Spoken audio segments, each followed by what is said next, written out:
Yo, what's up everybody, it's Fright Delight, and today, before we get started, the boy's not using his phone anymore. Now let's talk about Halloween H20, made in 1998. This is in movies like Senseless, The Wedding Singer, and to keep up with the horror theme at least a little bit, this is when movies like Ring U was made. Now Halloween H20 follows Laurie Strode 20 years after Michael's rampage and surviving yet another attack on October 31st. From what I understand, the general reception of the film is that people love the massive improvement over some of the sequels we've seen up until this point. They love the updated setting alongside the sense of continuity with Jamie Lee coming back to reprise her role. Some of the negatives I've seen is that the movie is too short, clocking in at around 83 minutes, and it was paced very fast, making the attempts at tension fall short. I also seen that this film seems like a run-of-the-mill slasher movie which should be beneath the franchise. Homies, don't put anything past the franchise on the 7th film. Anything's possible at this point. Now, will this film be a step up from its predecessors outside the original, or will this follow the pattern of the sequels getting less and less interesting? Well, you'll know where I stand after I recap the movie and end it off with a tier list. Now let's stop playing and get the hell out of Haddonfield and go to California this time.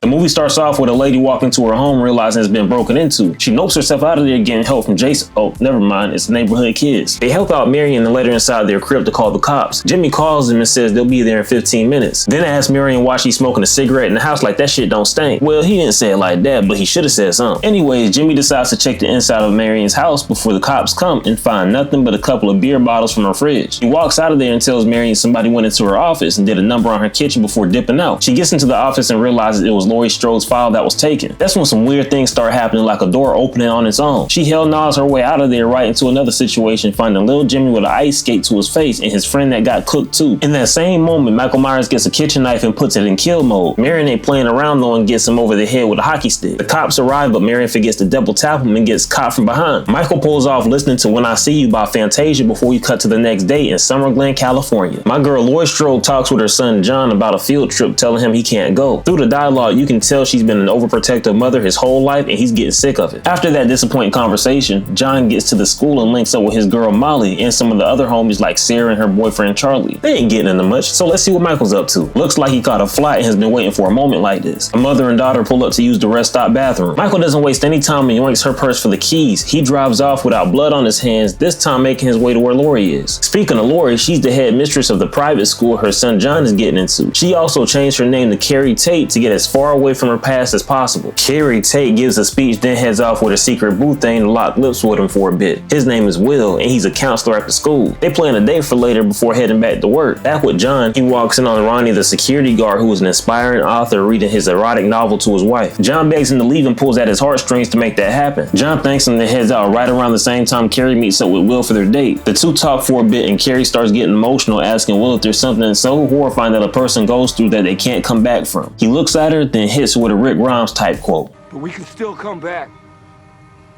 We're not too far gone. She starts tearing up like I do and my sister puts her breath in my face. Will comforts her for a bit before dipping off back to work. Carrie leaves too and runs right into John. What the fuck do you think you're doing? Mom, I'm really uncomfortable with you saying that Well, word. then don't put me in the position, John. The two bicker back and forth before John tells his mom how he really feels, letting her know that he feels suffocated and that her issues are starting to trickle down and affect him. After that uncomfortable conversation, they ride back to the school not knowing Michael is right on their tail. Laurie looks at Ronnie the way he looks at John.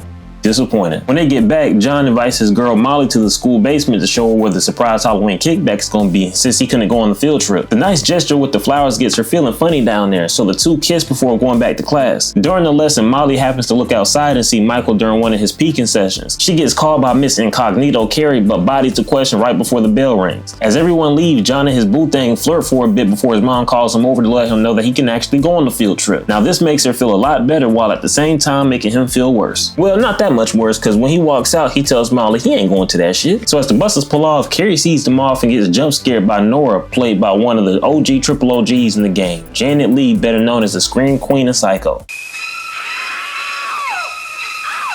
She makes a cameo and gives Carrie some words of advice before pulling off, leading us until later that night to catch up with Ronnie. He's reading another one of his erotic novels to his wife before an unfamiliar car pulls up. We know who it is, but he doesn't and opens the gate, but finding no one inside the Oldsmobile. Michael slips right behind him and doesn't kill him.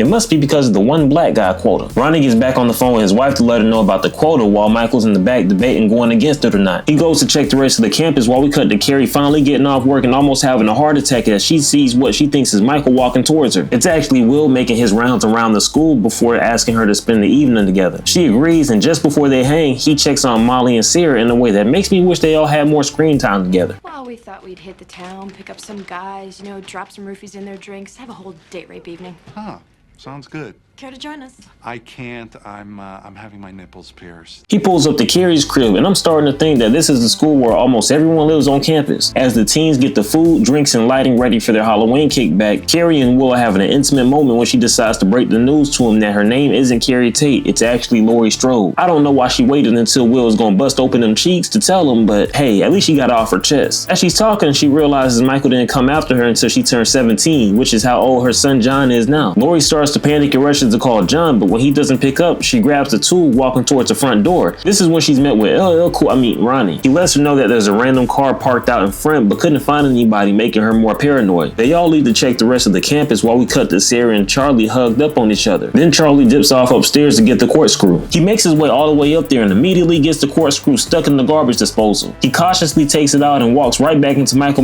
Whoa, is that CGI?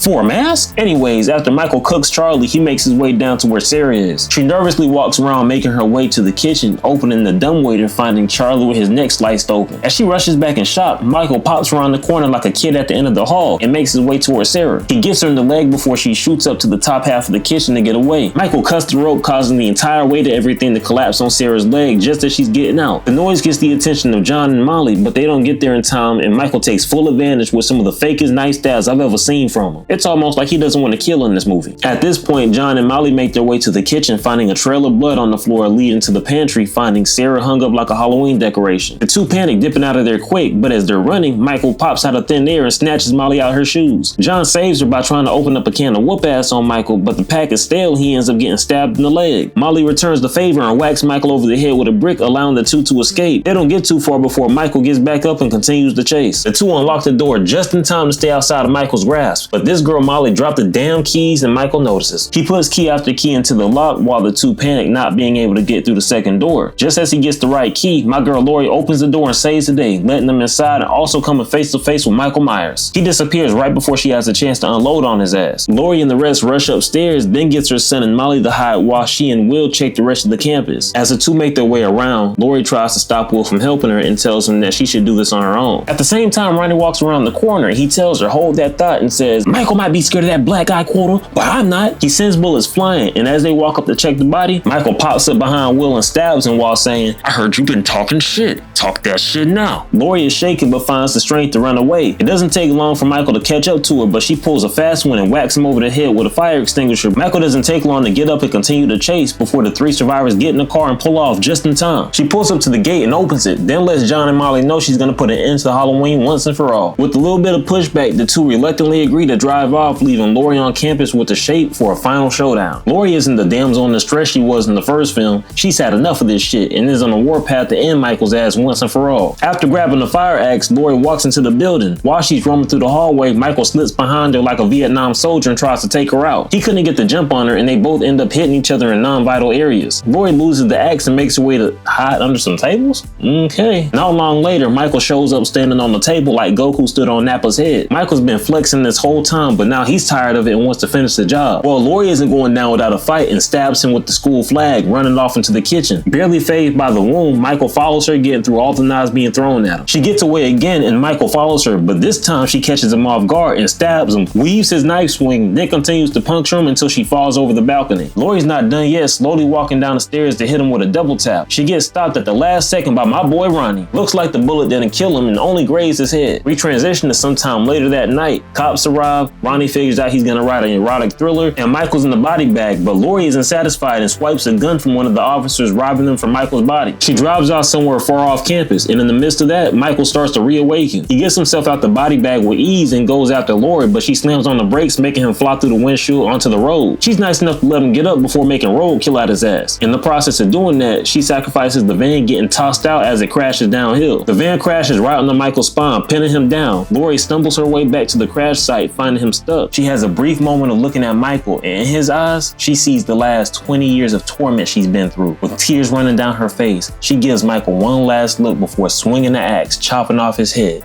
ending the movie. Alright homies, that was the end of Halloween H20, a film that in my opinion benefits from the shift to a lighter tone. Starting with some of the positives, the family dynamic between Laurie and John had me engaged the entire time they were on screen. It may be because I really love the actors, especially Josh Hartnett. Not only the dynamic of those two, but most of the cast for their short time on screen meshed well together. It makes me wish we got more screen time with Molly, Sarah, and Will, especially this scene. Well, we thought we'd hit the town, pick up some guys, you know, drop some roofies in their drinks, have a whole date rape evening. Huh.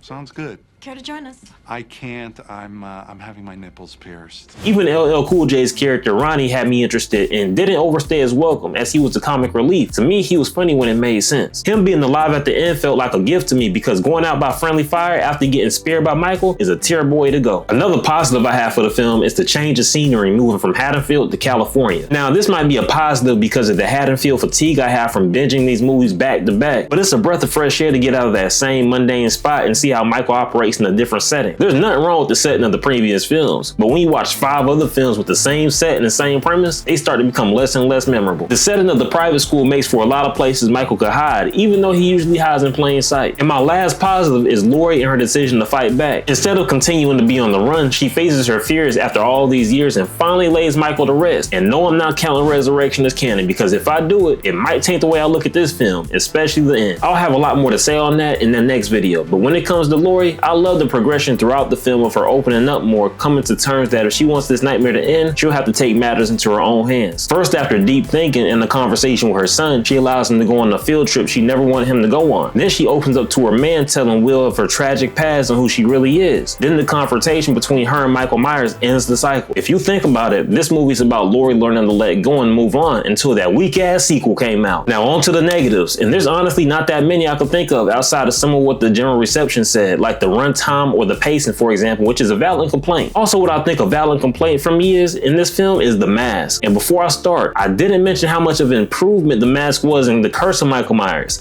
It's like somebody started caring again. The mask was well put together, making it seamless throughout the film to the point I didn't realize until I started watching this movie and saw how far backwards we went. The mask and the portrayal made Michael look like a badass little kid trying on a Halloween mask for the first time, rather than an intimidating killer, at least to me. And my last negative is the fake jump scares. I always hated jump scares, especially when they're done in a lazy way. This film's jump scares, actually this franchise's jump scares, really hurt the film, especially because the eeriness of Halloween was never built on a loud noise for scares. The scenes of somebody coming within the frame to scare a character before they have a meaningless monologue happens one too many times in this film, and with such a short runtime, that's the last thing I want to see in the movie. Actually, I do have another negative, and that's how passive Michael was. Even though I was happy LL Cool J lived throughout the movie, Michael should have ended him. That scene alongside a couple of others made me take Michael less and less serious, taking any tension I had during the movie. So with all that being said, I think this film, just like many of its sequels, can rest peacefully in the good time with alcohol category. Well homies, if you made it to the end of the video, thank you so much for making it this far. Let me know what you thought about Halloween H20 in the comments below, even if you disagree with me. And if you enjoyed this video and have any movies you want me to cover in the future, put that in the comments below too. Can y'all do me a favor and wait 20 years before y'all come back and stab that like and subscribe button to see more reviews like this one? And I appreciate y'all coming to a Fright Delight. I'll catch y'all later. Peace.